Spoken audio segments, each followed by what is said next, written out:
So students, इससे पहले हमने कौन सा आर्टिकल किया था? That is the Coulomb's law in vector form. तो आज हम किसके बारे में बात करेंगे? That is the Coulomb's law in term of their position vector. हम उसके पोजीशन वेक्टर के टर्म में हम इसको कैलकुलेट करेंगे। तो इसको करने से पहले हमें Coulomb's law in vector form हमें दिमाग में होना चाहिए। वो कैसे? उसी कूलम्स लॉ को अब हम 2 डायमेंशन फ्रेम में रखते हैं। This is the X axis and this is the Y axis. तो 2 डायमेंशन फ्रेम कैसे? हमारे पास एक चार्ज कौन सा था? That charge is the Q1 and second charge that is the Q2। Let us suppose this is at point A and this is at point B।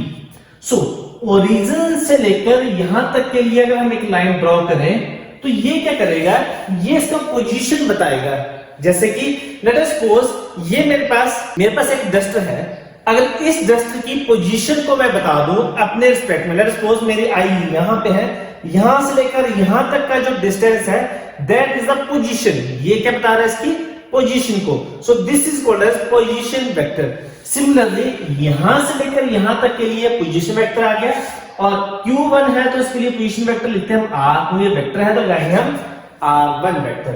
Similarly हमारे पास ये second है तो इसको क्या लिखेंगे हम? This is the R2 vector. यहां तक क्लियर हो गया।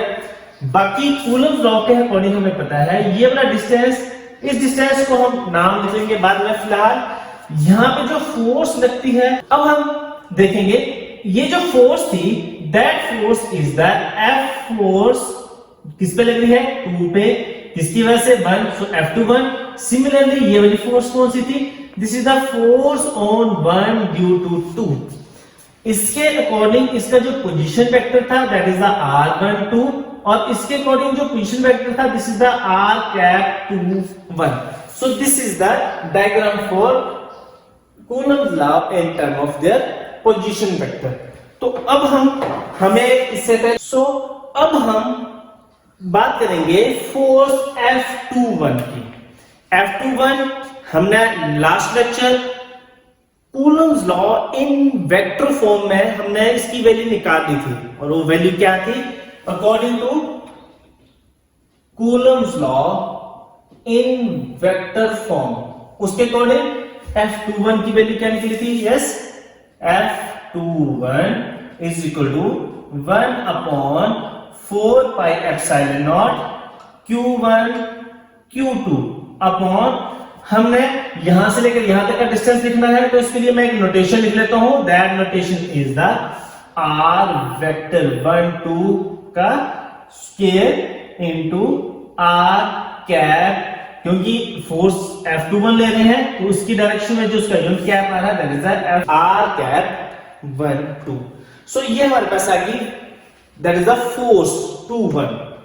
अब हम निकालेंगे इसकी value. This is the R1 2 and दूसरी वैल्यू कौन सी थी? This is the R cap 1 2।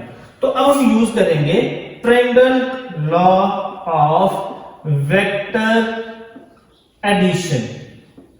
और ट्रायंगल ऑफ वेक्टर एडिशन क्या था? Let us suppose we have 2 vector, first vector is the A and second vector is the B। अगर दोनों same direction में हो और उनके अपोजिट एक थर्ड वेक्टर हो तो that means third vector that is the R vector is equal to A plus B। और डेफिनेशन क्या थी according to triangle of vector addition? If 2 vector are taken in same order then third is equal to the sum of these 2 vector। तो ये हमारे पास था triangle of vector addition. Similar हम यहां से निकालेंगे। So now from triangle law of vector addition. So vector addition क्या है? हमारे पास एक वेक्टर ये है, दूसरा वेक्टर ये है, थर्ड वेक्टर ये है। तो ये वाला वेक्टर कौन सा है? That vector is the R1 plus ये वाला वेक्टर कौन सा है? क्योंकि हम कहां वेक्टर की डिस्टेंस लेंगे तो ये वेक्टर है यहां से लेकर यहां तक, तो ये है R वेक्टर। कहां से कहां जा रहे हैं? 1 से लेकर 2। सो इसकी वैल्यू कितनी आएगी? 1 to 2 is equal to third vector and third vector is equal to R2 vector. So this is the R12। ये टर्म जब इस तरफ जाएगी तो क्या आएगी? R2 minus R1 vector. सो ये तो आ गया हमारे पास वेक्टर, लेकिन हमें चाहिए क्या मैग्नीट्यूड में।